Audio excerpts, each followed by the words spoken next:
নমস্কার বন্ধুরা, আমি অঞ্জনা রত্নাকর চ্যানেলে আপনাদের সকলকে স্বাগত জানাই। আজ আপনারা শুনতে চলেছেন কথাশিল্পী শরৎচন্দ্র চট্টোপাধ্যায় রচিত পল্লী সমাজের ষষ্ঠ পর্ব। ছেলেবেলায় একদিন রমেশ রমাকে ভালোবাসিয়াছিল। নিতান্ত ছেলে মানুষই ভালোবাসা তাহাতে সন্দেহ নাই, কিন্তু সে যে কত গভীর সেদিন তারকেশ্বরে ইহা সে প্রথম অনুভব করিয়াছিল, এবং সর্বাপেক্ষা বেশি করিয়াছিল যেদিন সন্ধ্যার অন্ধকারে রমার সমস্ত সম্বন্ধ সে একেবারে ভূমিষ্যৎ করিয়া দিয়া চলিয়া আসিয়াছিল। তারপরে সেই নিদারুণ রাত্রির ঘটনার দিন হইতে রমার দিকটাই একেবারে রমেশের কাছে মহা মরুর ন্যায় শূন্য ধুধু করিতেছিল। কিন্তু সে যে তাহার সমস্ত কাজকর্ম, শোয়া বসা, এমনকি চিন্তা অধ্যয়ন পর্যন্ত এমন বিস্বাদ করিয়া দিবে তাহা রমেশ কল্পনাও করে নাই। তাহাতে গৃহবিচ্ছেদ এবং সর্বব্যাপী অনাত্মীয়তায় প্রাণ যেন তাহার এক মুহূর্ত আর গ্রামের মধ্যে তিষ্ঠিতে চাহিতেছিল না। তখন নিম্নলিখিত ঘটনায় সে আর একবার সোজা হইয়া বসিল। খালের ওপারে পীরপুর গ্রাম, তাহাদেরই জমিদারি। এখানে মুসলমানের সংখ্যাই অধিক। একদিন তাহারা দল বাঁধিয়া রমেশের কাছে উপস্থিত হইল, এই বলিয়া নালিশ জানাইল যে যদিচ তাহারা তাহাদেরই প্রজা, তথাচ তাহাদের ছেলে পিলেকে মুসলমান বলিয়া গ্রামের স্কুলে ভর্তি হইতে দেওয়া হয় না। কয়েকবার চেষ্টা করিয়া তাহারা বিফল মনোরথ হইয়াছে। মাস্টার মহাশয়রা কোনো মতেই তাহাদের ছেলেদের গ্রহণ করেন না। রমেশ বিস্মিত ও ক্রুদ্ধ হইয়া কহিল, এমন অন্যায় অত্যাচার তো কখনো শুনিনি। তোমাদের ছেলেদের আজই নিয়ে এসো, আমি নিজে দাঁড়িয়ে থেকে ভর্তি করে দেব। তাহারা জানাইল যদিচ তাহারা প্রজা বটে, কিন্তু খাজনা দিয়াই জমি ভোগ করে, সেজন্য হিঁদুর মতো জমিদারকে তাহারা ভয় করে না। কিন্তু এ ক্ষেত্রে বিবাদ করিয়াও লাভ নাই, কারণ ইহাতে বিবাদই হইবে, যথার্থ উপকার কিছুই হইবে না। বরঞ্চ তাহারা নিজেদের মধ্যে একটা ছোট রকমের স্কুল করিতে ইচ্ছা করে, এবং ছোটবাবু একটু সাহায্য করিলেই হয়। কলহ বিবাদে রমেশ নিজেও ক্লান্ত হইয়া পড়িয়াছিল। সুতরাং ইহাকে আর বাড়াইয়া না তুলিয়া ইহাদের পরামর্শ সুযুক্তি বিবেচনা করিয়া সায় দিল, এবং তখন হইতে এই নূতন বিদ্যালয় প্রতিষ্ঠা করিতেই ব্যাপৃত হইল।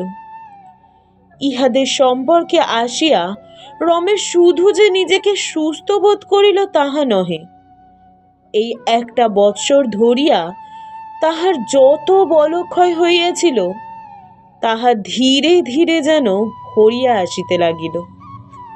রমেশ দেখিল কুয়াপুরের হিন্দু প্রতিবেশীর মতো ইহারা প্রতি কথায় বিবাদ করে না, করিলেও তাহারা প্রতি হাত 1 নম্বর রুজু করিয়া দিবার জন্য সদরে ছুটিয়া যায় না, বরঞ্চ মুরব্বীদের বিচার ফলই সন্তুষ্ট অসন্তুষ্ট যেভাবেই হোক গ্রহণ করিতে চেষ্টা করে। বিশেষত বিপদের দিনে পরস্পরের সাহায্যার্থে এরূপ সর্বান্তকরণে অগ্রসর হইয়া আসিতে রমেশ ভদ্র অভদ্র কোনো হিন্দু গ্রামবাসীকেই দেখে নাই। একে তো জাতিভেদের উপর রমেশের কোনো দিনই আস্থা ছিল না, তাহাতে এই 2 গ্রামের অবস্থা পাশাপাশি তুলনা করিয়া তাহার অশ্রদ্ধা শত গুণে বাড়িয়া গেল। সে স্থির করিল হিন্দুদিগের মধ্যে ধর্ম ও সামাজিক অসমতাই এই হিংসা দেশের কারণ, অথচ মুসলমান মাত্রই ধর্ম সম্বন্ধে পরস্পর সমান, তাই একতার বন্ধন ইহাদের মতো হিন্দুদের নাই এবং হইতেও পারে না। আর জাতিভেদ নিবারণ করিবার কোনো উপায় যখন নাই, এমনকি ইহার প্রসঙ্গ উত্থাপন করাও যখন পল্লীগ্রামে একরূপ অসম্ভব, তখন কলহ বিবাদের লাঘব করিয়া সখ্য ও প্রীতি সংস্থাপনের প্রযত্ন করাও পণ্ডশ্রম। সুতরাং এই কয়টা বৎসর ধরিয়া সে নিজের গ্রামের জন্য যে বৃথা চেষ্টা করিয়া মরিয়াছিল, সেজন্য তাহার অত্যন্ত অনুশোচনা বোধ হইতে লাগিল। তাহার নিশ্চিত বিশ্বাস জন্মিল, ইহারা এমনই খাওয়া খাই করিয়া চিরদিন কাটাইয়াছে এবং এমনই করিয়াই চিরদিন কাটাইতে বাধ্য। ইহাদের ভালো কোনো দিন কোনো মতেই হইতে পারে না। কিন্তু কথাটা পাকা করিয়া লও অত চাই। নানান কারণে অনেক দিন হইতে তাহার জ্যাঠাইমার সঙ্গে দেখা হয় নাই। সেই মারামারির পর হইতে কতকটা ইচ্ছা করিয়াই সে সেদিকে যায় নাই। আজ ভোরে উঠিয়া সে একেবারে তার দৌড় গোড়ায় আসিয়া দাঁড়াইল। জ্যাঠাইমার বুদ্ধি অভিজ্ঞতার উপর তাহার এমনই বিশ্বাস ছিল যে সে কথা তিনি নিজেও জানিতেন না। রমেশ একটুখানি আশ্চর্য হইয়া দেখিল, জ্যাঠাইমা এত প্রত্যুষেই স্নান করিয়া প্রস্তুত হইয়া সেই অস্পষ্ট আলোকে ঘরের মেঝেই বসিয়া চোখে চশমা আঁটিয়া একখানি বই পড়িতেছেন। তিনিও বিস্মিত কম হইলেন না। বইখানি বন্ধ করিয়া তাহাকে আদর করিয়া ঘরে ডাকিয়া বসাইলেন এবং মুখপানে চাহিয়া জিজ্ঞাসা করিলেন, এত সকালেই যে রে? রমেশ কহিল, অনেক দিন তোমাকে দেখতে পাইনি জ্যাঠাইমা। আমি পীরপুরে একটা স্কুল করছি। বিশ্বেশ্বরী বলিলেন, শুনেছি, কিন্তু আমাদের স্কুলে আর পড়াতে যাস না কেন বলতো? রমেশ কহিল, সেই কথাই বলতে এসেছি জ্যাঠাইমা। এদের মঙ্গলের চেষ্টা করা শুধু পণ্ডশ্রম। যারা কেউ কারো ভালো দেখতে পারে না, অভিমান অহংকার যাদের এত বেশি, তাদের মধ্যে খেটে মরায় লাভ কিছুই নেই। শুধু মাঝ থেকে নিজেরই শত্রু বেড়ে ওঠে। বরং যাদের মঙ্গলের চেষ্টায় সত্যিকার মঙ্গল হবে, আমি সেইখানেই পরিশ্রম করব। জ্যাঠাইমা কহিলেন, এ কথা তো নতুন নয় রমেশ।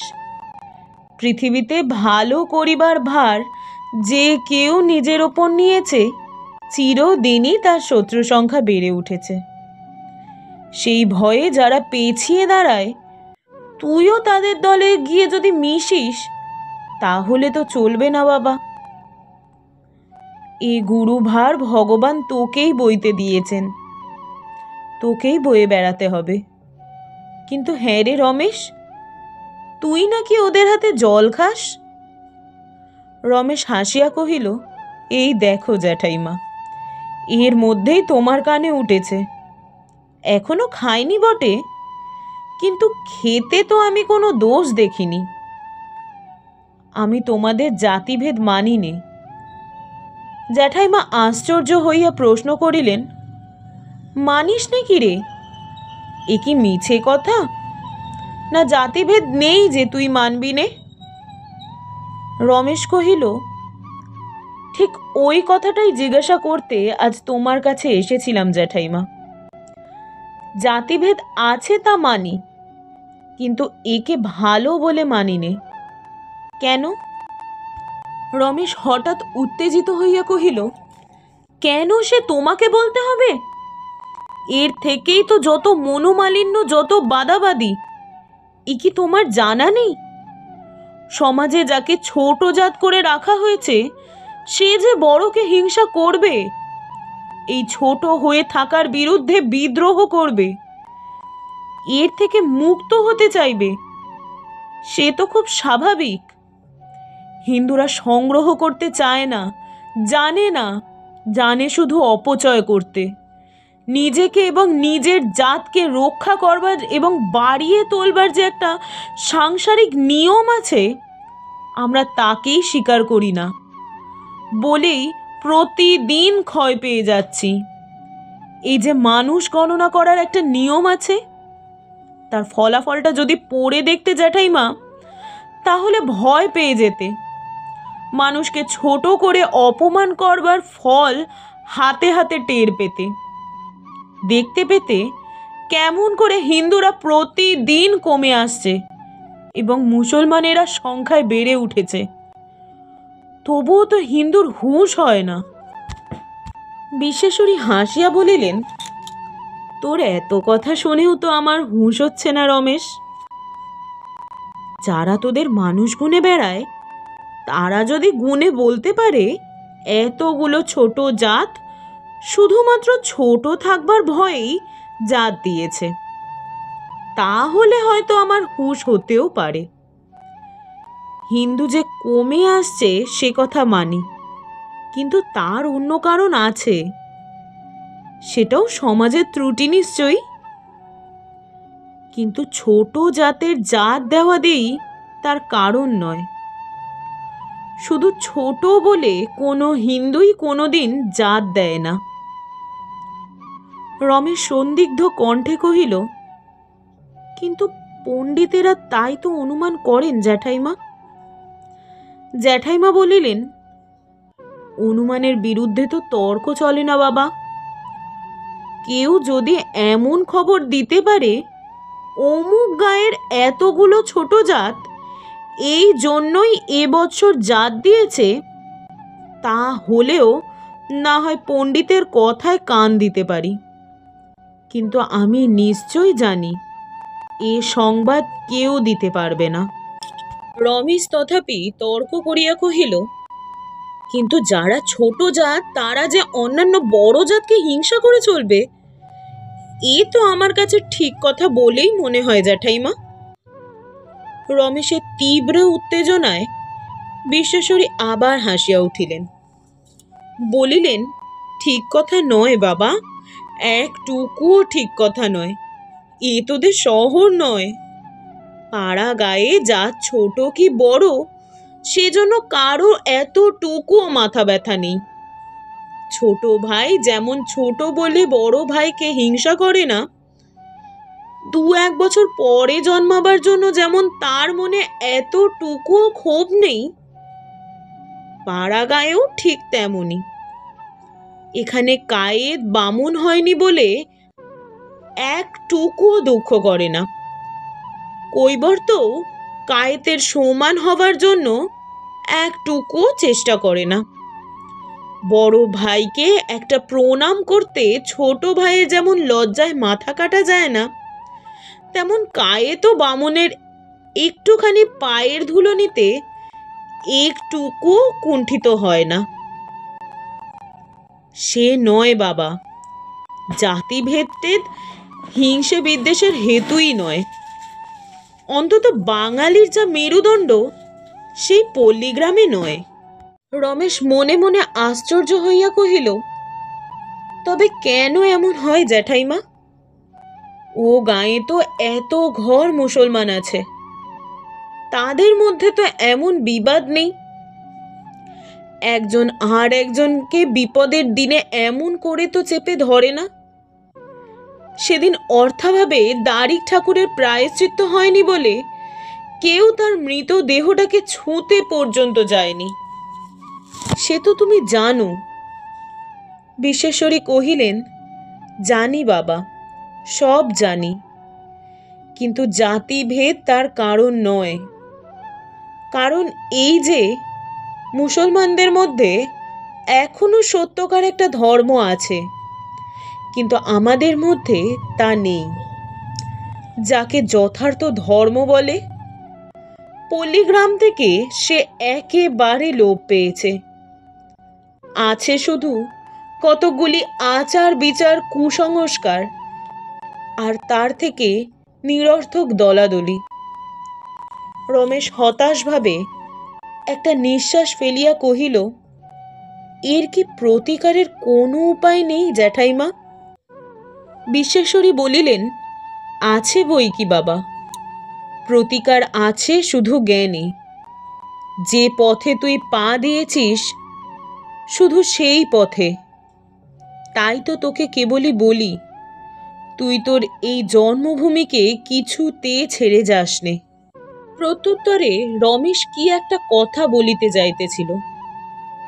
বিশ্বেশ্বরী বাধা দিয়া বলিলেন, তুই বলবি মুসলমানদের মধ্যেও তো অজ্ঞান অত্যন্ত বেশি, কিন্তু তাদের সজীব ধর্মই তাদের সব দিকে শুধরে রেখেছে।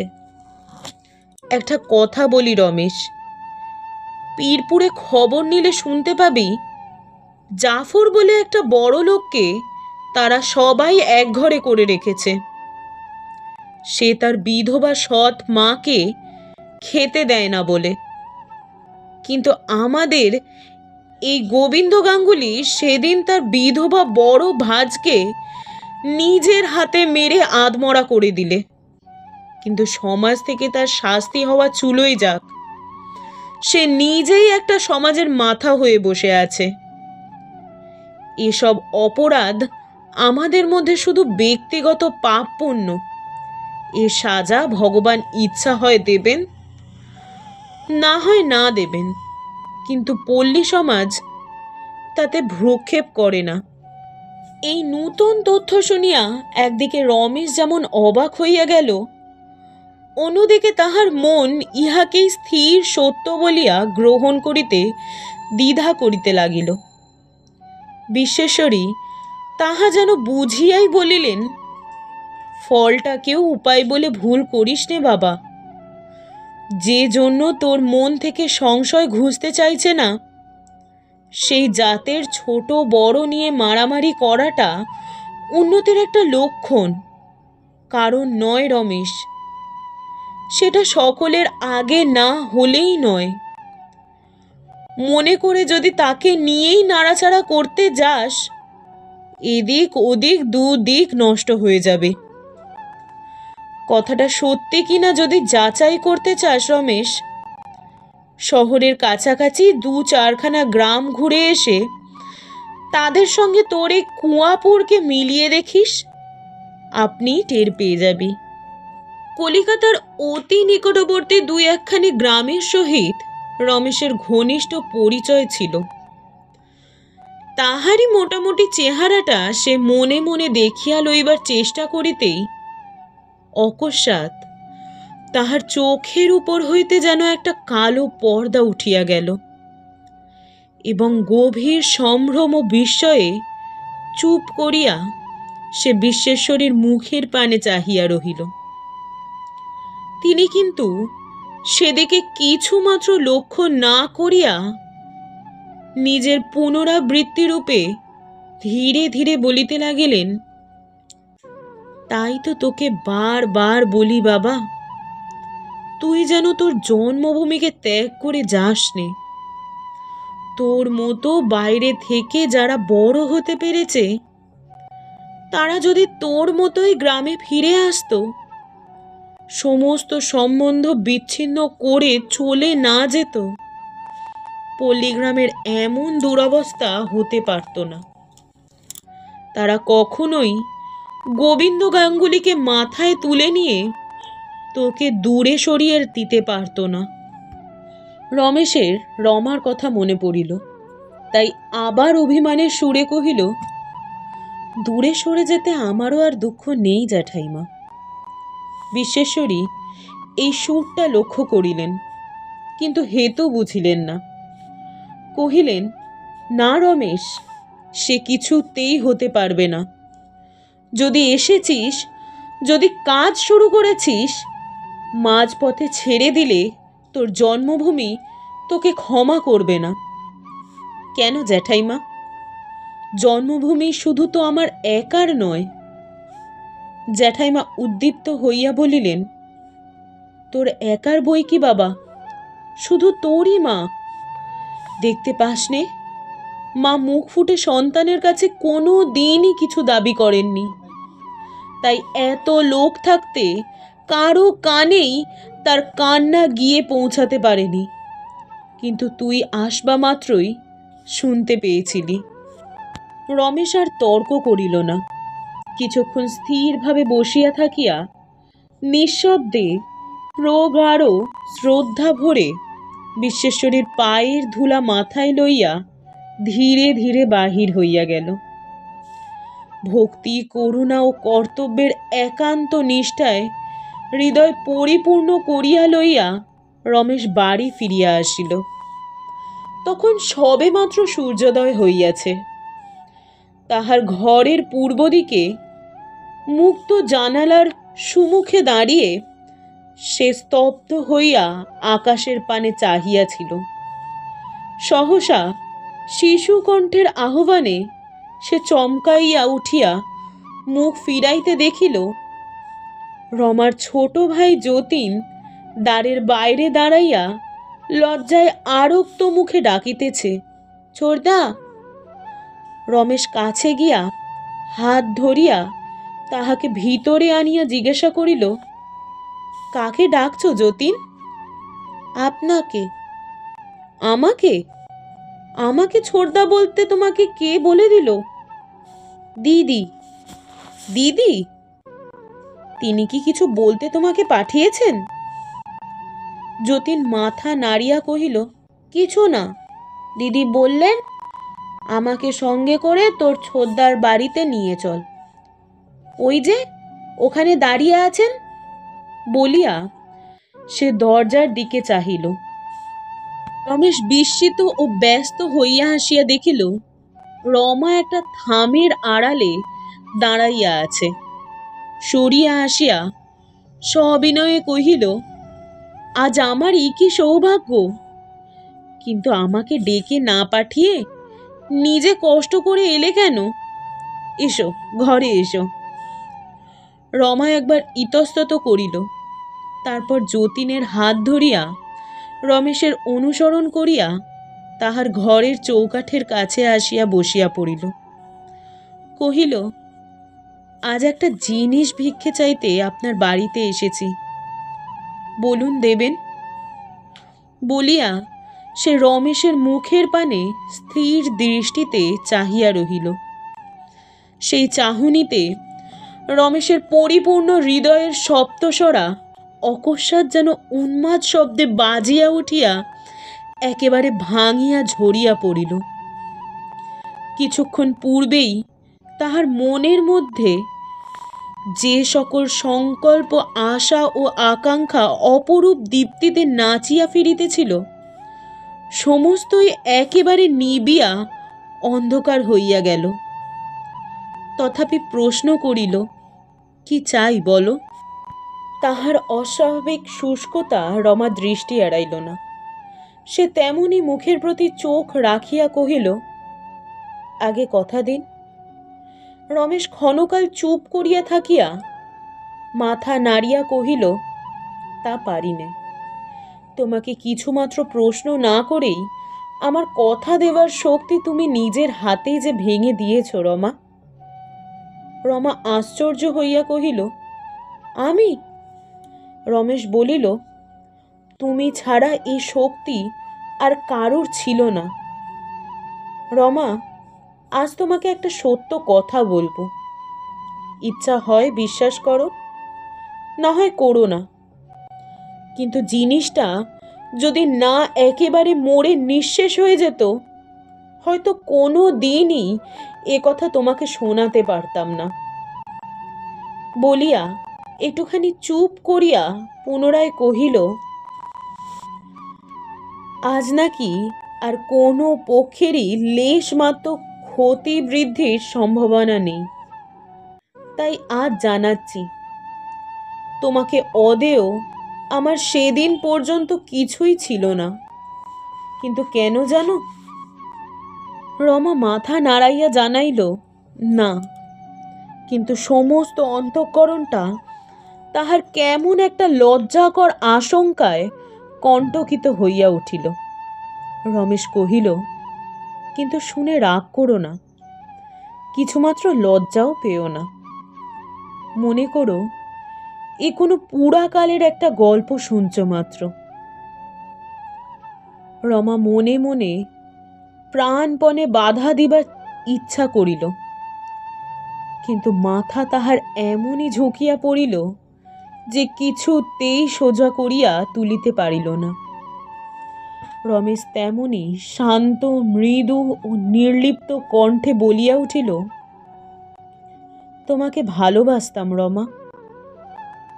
আজ আমার মনে হয় তেমন ভালোবাসা বোধ করি কেউ কখনো বাসেনি। ছেলেবেলায় মার মুখে শুনতাম আমাদের বিয়ে হবে, তারপর যেদিন সমস্ত আশা ভেঙে গেল সেদিন আমি কেঁদে ফেলেছিলাম। আজও আমার তা মনে পড়ে। কথাগুলো জ্বলন্ত সীসার মতো রমার দুই কানের মধ্যে প্রবেশ করিয়া দগ্ধ করিয়া ফেলিতে লাগিল, এবং একান্ত অপরিচিত অনুভূতির অসহ্য তীব্র বেদনায় তাহার বুকের এক প্রান্ত হইতে অপর প্রান্ত পর্যন্ত কাটিয়া কুচি কুচি করিয়া দিতে লাগিল। কিন্তু নিষেধ করিবার কোনো উপায় খুঁজিয়া না পাইয়া নিতান্ত নিরুপায় পাথরের মূর্তির মতো স্তব্ধ হইয়া বসিয়া রমা রমেশের বিষাক্ত মধুর কথাগুলো একটির পর একটি ক্রমান্বয়ে শুনিয়া যাইতে লাগিল। রমেশ কহিতে লাগিল, তুমি ভাবছ তোমাকে এসব কাহিনী শোনানো অন্যায়। আমার মনেও সেই সন্দেহ ছিল বলেই সেদিন তারকেশ্বরে যখন একটি দিনের যত্নে আমার সমস্ত জীবনের ধারা বদলে দিয়ে গেলে তখনও চুপ করেছিলাম। কিন্তু সে চুপ করে থাকাটা আমার পক্ষে সহজ ছিল না। রমা কিছুতেই আর সহ্য করিতে পারিল না। কহিল, তবে আজকেই বা বাড়িতে পেয়ে আমাকে অপমান করছেন কেন? রমেশ কহিল, অপমান? অপমান কিছু না, এর মধ্যে মান অপমানের কোনো কথাই নেই। এ যাদের কথা হচ্ছে সে রমাও কোনোদিন তুমি ছিলে না, সে রমেশও আমি আর নেই। যাই হোক, শোনো, সেদিন আমার কেন জানি না অসংশয়ে বিশ্বাস হয়েছিল তুমি যা ইচ্ছে বলো, যা খুশি করো, কিন্তু আমার অমঙ্গল তুমি কিছুতেই সইতে পারবে না। বোধ করি ভেবেছিলাম সেই যে ছোটবেলায় একদিন আমাকে ভালোবাসতে, আজও তা একেবারে ভুলতে পারোনি। তাই ভেবেছিলাম কোনো কথা তোমাকে না জানিয়ে তোমার ছায়ায় বসে আমার সমস্ত জীবনের কাজগুলো ধীরে ধীরে করে যাব। তারপরে সে রাত্রে আকবরের নিজের মুখে যখন শুনতে পেলাম তুমি নিজে, ও কি বাইরে এত গোলমাল কিসের বাবু? গোপাল সরকারের ত্রস্ত ব্যাকুল কণ্ঠস্বরে রমেশ ঘরের বাহিরে আসিতেই সে কহিল, বাবু, পুলিশের লোক ভজুয়াকে গ্রেপ্তার করছে। কেন? গোপালের ভয়ে ঠোঁট কাঁপিতেছিল। কহিল, পরশু রাত্রে রাধানগরের ডাকাতিতে সে নাকি ছিল। রমেশ ঘরের দিকে চাহিয়া কহিল, আর এক মুহূর্ত থেকো না রমা, খিড়কি দিয়ে বেরিয়ে যাও, পুলিশ খানা তল্লাশি করতে ছাড়বে না। রমা নীল বর্ণ মুখে উঠিয়া দাঁড়াইয়া বলিল, তোমার কোনো ভয় নেই তো? রমেশ কহিল, বলতে পারিনি, কত দূর কি দাঁড়িয়েছে সে তো এখনো জানি নে। একবার রমার ওষ্ঠাধর কাঁপিয়া উঠিল। একবার তাহার মনে পড়িল পুলিশে সেদিন তাহার নিজের অভিযোগ করা। তারপরই সে হঠাৎ কাঁদিয়া ফেলিয়া বলিল, আমি যাব না। রমেশ বিস্ময়ে মুহূর্তকাল অবাক থাকিয়া বলিল, ছি, এখানে থাকতে নেই রমা, শিগগির বেরিয়ে যাও। বলিয়া আর কোনো কথা না শুনিয়া যতীনের হাত ধরিয়া জোর করিয়া টানিয়া এই দুটি ভাই বোনকে খিড়কির পথে বাহির করিয়া দিয়া দ্বার রুদ্ধ করিয়া দিল। আজ 2 মাস হইতে চলিল কয়েকজন ডাকাতের আসামির সঙ্গে ভজুয়া হাজতে। সেদিন খানা তল্লাশিতে রমেশের বাড়িতে সন্দেহজনক কিছুই পাওয়া যায় নাই, এবং ভৈরব আচার্য সাক্ষ্য দিয়াছিল সে রাত্রে ভজুয়া তাহার সঙ্গে তাহার মেয়ের পাত্র দেখিতে গিয়াছিল। তথাপি তাহাকে জামিনে খালাস দেওয়া হয় নাই। বেনি আসিয়া কহিল, রমা, অনেক চাল ভেবে তবে কাজ করতে হয় দিদি, নইলে কি শত্রুকে সহজে জব্দ করা যায়? সেদিন মনিবের হুকুমে যে ভজুয়া লাঠি হাতে করে বাড়ি চড়াও হয়ে মাছ আদায় করতে এসেছিল, সে কথা যদি না তুমি থানায় লিখিয়ে রাখতে, আজ কি তাহলে ওই বেটাকে এমন কায়দায় পাওয়া যেত? অমনি ওই সঙ্গে রমেশের নামটাও যদি আরো 2 কথা বাড়িয়ে গুছিয়ে লিখিয়ে দিতিস বোন, আমার কথাটায় তখন তোরা তো কেউ কান দিলি নে। রমা এমনই ম্লান হইয়া উঠিল যে বেনি দেখিতে পাইয়া কহিল, না না, তোমাকে সাক্ষী দিতে যেতে হবে না। আর তাই যদি হয় তাতেই বা কি, জমিদারি করতে গেলে কিছুতেই হোটলে তো চলে না।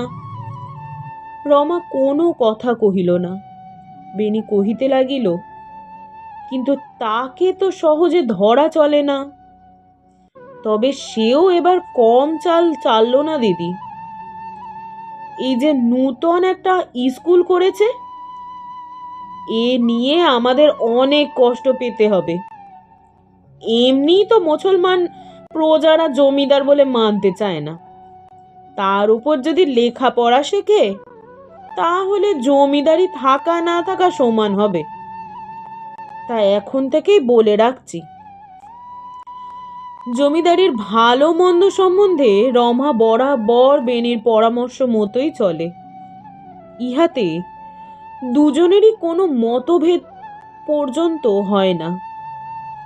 আজ প্রথম রমা তর্ক করিল, কহিল, রমেশদার নিজের ক্ষতিও তো এতে কম নয়।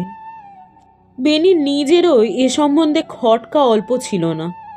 সে ভাবিয়া চিন্তিয়া যাহা স্থির করিয়াছিল তাহাই কহিল, কি জানো রমা, এতে নিজের ক্ষতি ভাবার বিষয়ই নয়।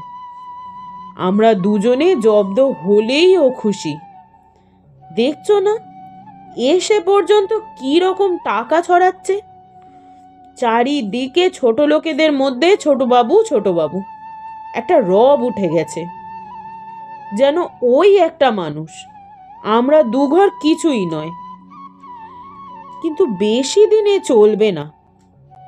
এই যে পুলিশের নজরে তাকে খাড়া করে দিয়েছ বোন, এতেই তাকে শেষ পর্যন্ত শেষ হতে হবে, তা বলে দিচ্ছি। বলিয়া বেনি মনে মনে একটু আশ্চর্য হইয়া লক্ষ্য করিল সংবাদটা শুনিয়া তাহার কাছে যেরূপ উৎসাহ ও উত্তেজনা আশা করা গিয়াছিল তাহার কিছুই পাওয়া গেল না। বরঞ্চ মনে হইল সে হঠাৎ যেন একেবারে বিবর্ণ হইয়া গিয়া প্রশ্ন করিল, আমি লিখিয়ে দিয়েছিলাম রমেশদা জানতে পেরেছেন? বেনি কহিল, ঠিক জানি নে, কিন্তু জানতে পারবেই। ভজুয়ার মোকদ্দমায় সব কথাই উঠবে। রমা আর কোনো কথা কহিল না। চুপ করিয়া ভিতরে ভিতরে সে যেন একটা বড় আঘাত সামলাইতে লাগিল। তাহার কেবলই মনে উঠিতে লাগিল রমেশকে বিপদে ফেলিতে সেই যে সকলের অগ্রণী, এই সংবাদটা আর রমেশের অগোচর রহিবে না। খানিক পরে মুখ তুলিয়া জিজ্ঞাসা করিল, আজকাল ওর নাম বুঝি সকলের মুখেই বরদা? বেনি কহিল, শুধু আমাদের গ্রামেই নয়, শুনছি ওর দেখা দেখি আরো 5-6টা গ্রামে স্কুল করবার, রাস্তা তৈরি করবার আয়োজন হচ্ছে। আজকাল ছোট লোকেরা সবাই বলা বলি করছে সাহেবদের দেশে গ্রামে গ্রামে 1-2 স্কুল আছে বলেই ওদের এত উন্নতি। রমেশ প্রচার করে দিয়েছে, যেখানে নূতন স্কুল হবে সেখানেই ও 200 টাকা করে দেবে। ওর দাদামশাইয়ের যত টাকা পেয়েছে সমস্তই তো এইতে ব্যয় করবে। মুসলমানেরা তো ওকে একটা পীর পয়গম্বর বলে ঠিক করে বসে আছে। রমার নিজের বুকের ভিতর এই কথাটা একবার বিদ্যুতের মতো আলো করিয়া খেলিয়া গেল। যদি তাহার নিজের নামটাও এই সঙ্গে যুক্ত হইয়া থাকিতে পারিত, কিন্তু মুহূর্তের জন্য, পরক্ষণেই দ্বিগুণ আধারে তাহার সমস্ত অন্তরটা আচ্ছন্ন হইয়া গেল। বেনি কহিতে লাগিল, কিন্তু আমিও অল্পে ছাড়ব না। সে যে আমাদের সমস্ত প্রজা এমনি করে বিগড়ে তুলবে, আর আমি জমিদার হয়ে চোখ মেলে মুখ বুজে দেখব, সে যেন কেউ স্বপ্নেও না ভাবে। ওই বেটা ভৈরবাচার্যি এবার ভজুয়ার হয়ে সাক্ষী দিয়ে কি করে তার মেয়ের বিয়ে দেয়, সে আমি একবার ভালো করে দেখব। আরও একটা ফন্দি আছে, দেখি গোবিন্দ খুড়ো কি বলে। তারপর দেশে ডাকাতি তো লেগেই আছে। এবার চাকরকে যদি জেলে পুরতে পারি তো তার মনিবকে পুরতেও আমাদের বেশি বেগ পেতে হবে না। সেই যে প্রথম দিনটিতেই তুমি বলেছিলে রমা, শত্রুতা করতে ইনিও কম করবেন না, সে যে এমন সত্যি হয়ে দাঁড়াবে তা আমিও মনে করিনি। রমা কোনো কথাই কহিল না। নিজের প্রতিজ্ঞা ও ভবিষ্যৎবাণী এমন বর্ণে বর্ণ সত্য হওয়া বার্তা পাইয়াও যে নারীর মুখ অহংকারে উজ্জ্বল হইয়া উঠে না, বরঞ্চ নিবিড় কালিমায় আচ্ছন্ন হইয়া যায়, সে যে তাহার কি অবস্থা সে কথা বুঝিবার শক্তি বেনির নাই। তা না থাকুক, কিন্তু জিনিসটা এতই স্পষ্ট যে কাহারও দৃষ্টি এড়াইবার সম্ভাবনা ছিল না। তাহারও এড়াইল না। মনে মনে একটু বিস্ময়াপন্ন হইয়া বেনি রান্নাঘরে যাইয়া মাসির সহিত 2-1 কথা কহিয়া বাড়ি ফিরিতেছিল। রমা হাত নাড়িয়া তাহাকে কাছে ডাকিয়া মৃদু স্বরে কহিল, আচ্ছা বরদা, রমেশদা যদি জেলেই যান, সে কি আমাদের নিজেদের ভারী কলঙ্কের কথা নয়? বেনি অধিকতর আশ্চর্য হইয়া জিজ্ঞাসা করিল, কেন? রমা কহিল, আমাদের আত্মীয়, আমরা যদি না বাঁচাই সমস্ত লোক আমাদেরই তো ছি ছি করবে। বেনি জবাব দিল, যে যেমন কাজ করবে সে তার ফল ভুগবে, আমাদের কি? রমা তেমনি মৃদু কণ্ঠে কহিল, কিন্তু রমেশদা সত্যি তো আর চুরি ডাকাতি করে বেড়ান না, বরং পরের ভালোর জন্যই নিজের সর্বস্ব দিয়েছেন। সে কথা তো কারোর কাছে চাপা থাকবে না। তারপর আমাদের নিজেরও তো গায়ের মধ্যে মুখ বার করতে হবে। বেনি হি হি করিয়া খুব খানিকটা হাসিয়া লইয়া কহিল, তোর হলো কি বলতো বোন? রমা এই লোকটার সঙ্গে রমেশের মুখখানা মনে মনে একবার দেখিয়া লইয়া আর যেন সোজা করিয়া মাথা তুলিতেই পারিল না। কহিল, গায়ের লোক ভয়ে মুখের সামনে কিছু না বলুক, আড়ালে বলবেই। তুমি বলবে আড়ালে রাজার মাকেও ডান বলে, কিন্তু ভগবান তো আছেন। নিরপরাধীকে মিছে করে শাস্তি দেওয়ালে তিনি তো রেহাই দেবেন না।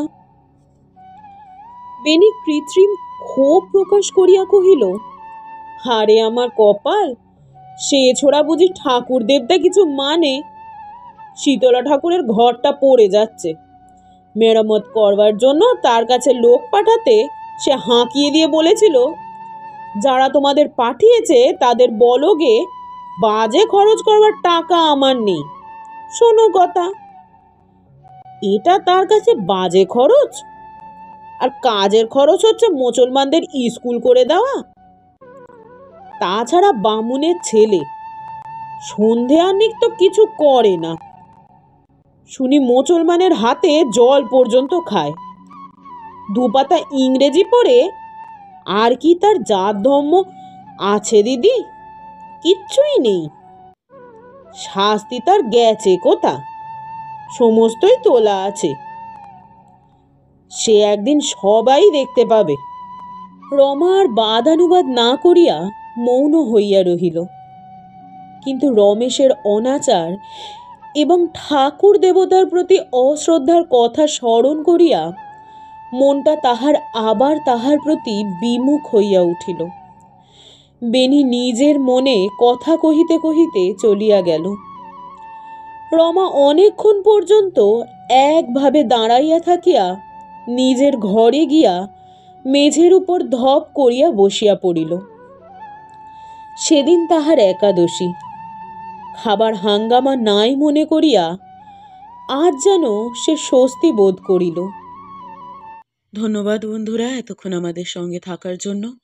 আজ আপনারা শুনছিলেন শরৎচন্দ্র চট্টোপাধ্যায় রচিত পল্লী সমাজের ৬ষ্ঠ পর্ব।